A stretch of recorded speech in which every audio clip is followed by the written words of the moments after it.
Le jeudi saint marque l'entrée dans le Triduum pascal, cœur vibrant de l'année liturgique chrétienne.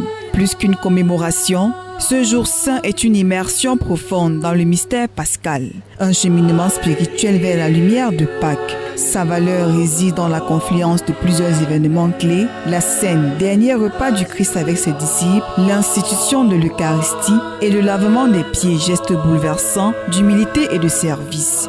Le jeudi saint, on a l'institution de l'Eucharistie par Jésus au cours du dernier repas qu'il a eu à partager avec ses disciples et où il a complètement transformé le sens du repas de souvenir que les Hébreux célébraient en mémoire de la libération qu'ils ont reçue de leur Dieu. Pour la communauté chrétienne, le jeudi saint est un jour de rassemblement, de communion et de recueillement. Dans les églises, on célèbre la messe de la Seine, réactualisant le dernier repas du Christ à travers le partage du pain et du vin, corps et sang du Christ.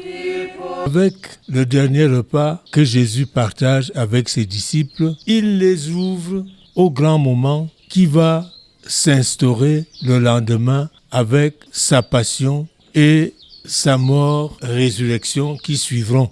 Dans de nombreuses paroisses, le rite de lavement des pieds est également pratiqué, invitant chaque fidèle à s'interroger sur son engagement au service des autres. Après la messe, l'autel est dépouillé, les cloches se taisent, marquant l'entrée dans la solennité du vendredi saint.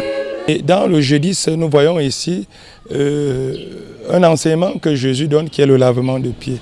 Dans ce lavement de pieds, il voudrait montrer l'humilité de l'homme. Parce que voyez-vous, quelqu'un qui se dit maître et qui se retrouve en train de laver les pieds, Jésus nous montre l'exemple d'amour. Pâques, dont le jeudi saint ouvre les célébrations, est la fête centrale du christianisme. Elle célèbre la résurrection de Jésus, sa victoire sur la mort et offre un message d'espérance et de vie nouvelle.